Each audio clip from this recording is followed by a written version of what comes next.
Beberapa waktu ini viral beberapa ustadz mu'alaf yang memberikan ceramah dan diupload ke media sosial. Mereka disebut mu'alaf karena pindah agama dari agama A ke agama B. Sebagai orang yang mengenal agama baru, seharusnya si mu'alaf ini di agama apapun mulai belajar menggali ilmu supaya semakin cerdas dan berwawasan.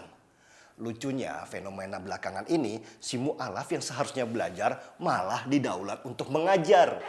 Mereka kemudian disebut ustadz yang kalau diartikan bermakna pendidik atau pengajar. Si mu'alafnya mau lagi. Bukannya merasa rendah diri dan bilang, maaf saya harus banyak belajar. Mereka malah dengan tinggi hati mengambil podium dan kursi lalu mengajarkan pelajaran di mana mereka seharusnya banyak belajar. Apa jualan mereka? Ya pasti menjelek-jelekan agama sebelumnya yang mereka anut. Persis seperti sales Coca-Cola yang pindah ke Pepsi dan cerita buruknya Coca-Cola dari A sampai Z.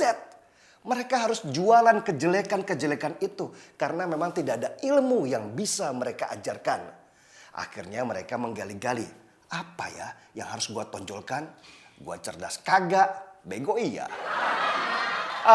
Enaknya jualan keburukan. Pasti ada yang beli karena bad news is a good news. Dan sebagai aksesori tambahan, si mu'alaf itu kemudian mengarang cerita dan menambahkan gelar. Ada yang bilang pernah sekolah sampai S3 di Vatikan lah.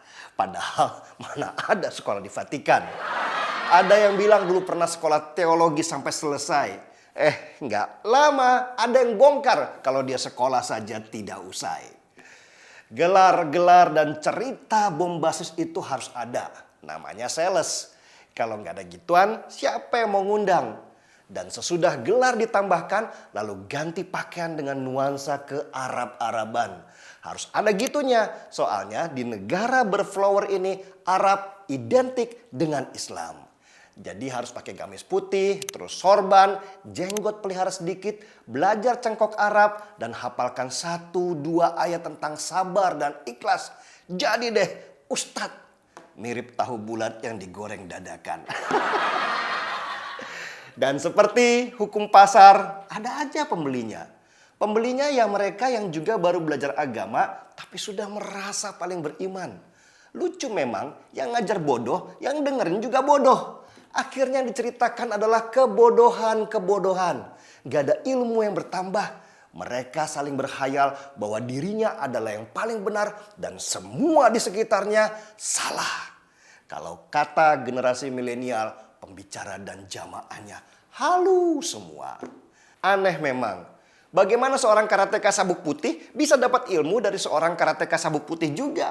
Wong mereka sama-sama sedang belajar. Dan fenomena ini sudah ada sejak lama. Ada yang namanya Yahya Waloni, ada Felix Xiao, ada Irene Handono yang ngaku dulunya biarawati dan sekarang muncul yang namanya Bangun Samudra. Selain nama-nama itu, di akar rumput juga ada beberapa, tapi belum dikenal. Mereka sedang meniti karir dengan menambah jam terbang supaya harganya semakin mahal. Kenapa orang-orang ini eksis? Karena Indonesia sangat liberal dalam hal pengajar agama, khususnya Islam. Tidak ada lembaga khusus untuk sertifikasi pengajar. Semua bebas untuk mengajar dan menyampaikan pemikiran agama. Beda dengan banyak negara muslim lainnya yang bahkan untuk ceramah di hari Jumat pun sudah diarahkan supaya umat tidak kebingungan dengan perbedaan tafsir. Dan ini adalah bom waktu ke depan. Para ustadz mu'alaf dan ustadz baru belajar itu sedang menanamkan kebodohan dalam benak jamaahnya.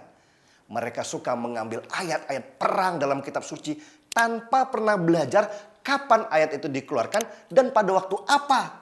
Pokoknya hajar biar dianggap pintar. Ketika seorang muslim semakin lama semakin bodoh, akhirnya mereka tanpa sadar menjadi intoleran dan radikal.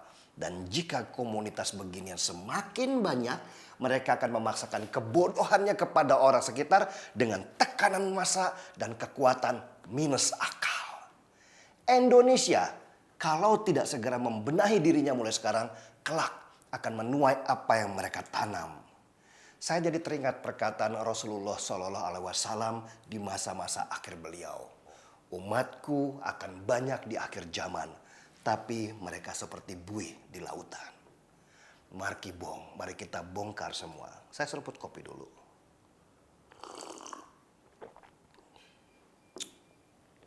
Saya Denny Siregar, kita di acara Time.